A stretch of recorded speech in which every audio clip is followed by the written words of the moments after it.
Saludos, soy Alfonso Salvador para 1959 Radio. Presentamos Historia de la Literatura, episodio número 10.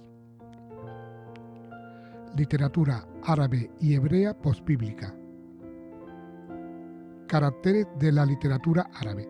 Desde los comienzos de la literatura árabe se advierte en ella intenso predominio lírico. Este lirismo invade los géneros más diversos y se manifiesta en la gran variedad de formas métricas y en su constante afán metafórico y en la búsqueda deliberada de lo ornamental. La fantasía oriental y la agudeza de ingenio de los pueblos árabes se une para producir multitud de obras en que predomina lo anecdótico, como el cuento y la novela. Carece en cambio esta literatura de manifestaciones dramáticas, épicas y oratorias. Es importante recordar la influencia que ejercieron sobre ellas la literatura india y persa. Época anteislámica. La época anterior a Mahoma, 632, se llama por los tratadistas época de la ignorancia. En ella existieron ya algunas manifestaciones poéticas de gran perfección formal, que se transmitieron de viva voz. Conocemos los nombres de algunos poetas líricos, autores de ciertos poemas llamados moayakas, que cantan el amor, la lucha, la venganza y la vida en el desierto. La doctrina de Mahoma mezcla el judaísmo, cristianismo y fetichismo. Se contiene en el Corán, libro sagrado de los árabes, recopilado poco después de la muerte del fundador del islamismo. Compone de 114 capítulos, suras, divididos en versículos. Con el Corán nace prácticamente la prosa árabe. La literatura posterior a Mahoma. Bajo la dinastía omeya renace la poesía, casi olvidada en el tiempo de Mahoma, pero el comienzo de la edad de oro de la literatura árabe coincide con la dinastía abbasida, en cuya fastuosa corte de Bagdad se empiezan a escribir los relatos en prosa contenidos en las Mil y una noches.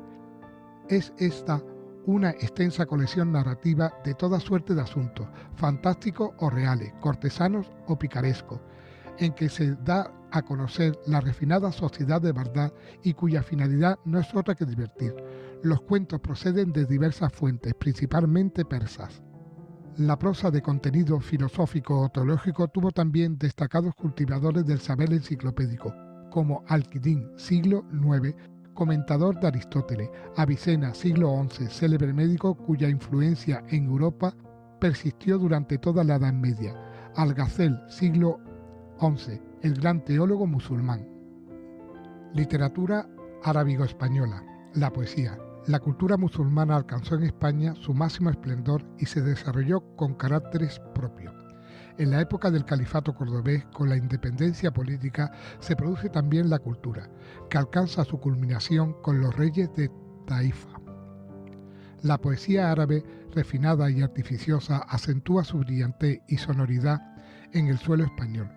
Entre los poetas más notables se cuenta a Ben Hazán, siglo XI, filósofo y poeta, autor del Collar de las Palomas, bello y original libro en prosa y verso, acerca del amor y de los enamorados. El rey de Sevilla, Amotamid, siglo XI, que prisionero en Marruecos cantó su soledad en elegías de exquisito lirismo. Y Abul Beka, siglo XIII, de Ronda, autor de una sentida elegía por la pérdida de Córdoba y Sevilla. La poesía de tipo popular se encuentra representada en el cancionero de Aben Guzmán, donde se utiliza la estrofa llamada cejel, de gran influjo en la lírica europea.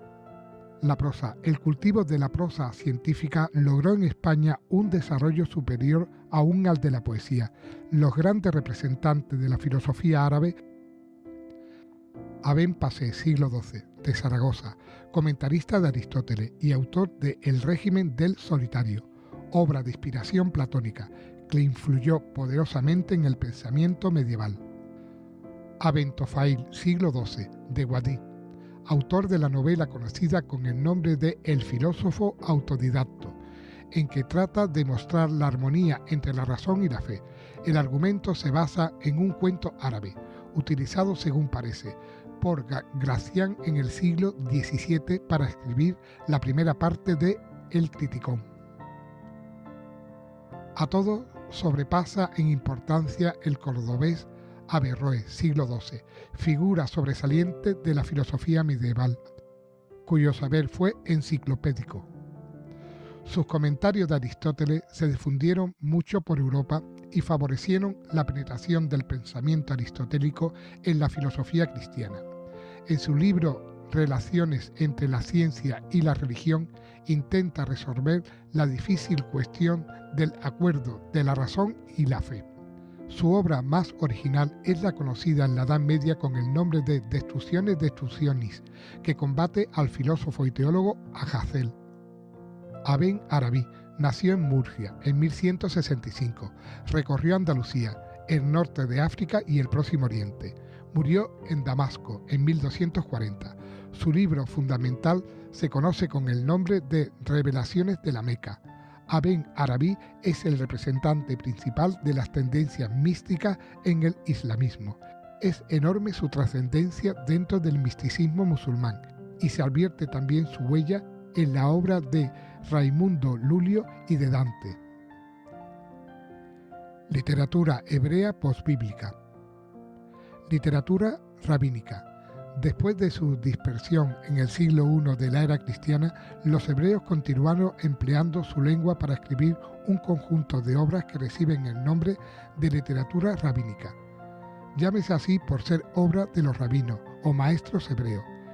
Su manifestación principal es el Talmud, enseñanza, que reúne en amplias compilaciones de carácter enciclopédico la ley tradicional de los judíos, así como extensos comentarios sobre la misma, siglo II al siglo V.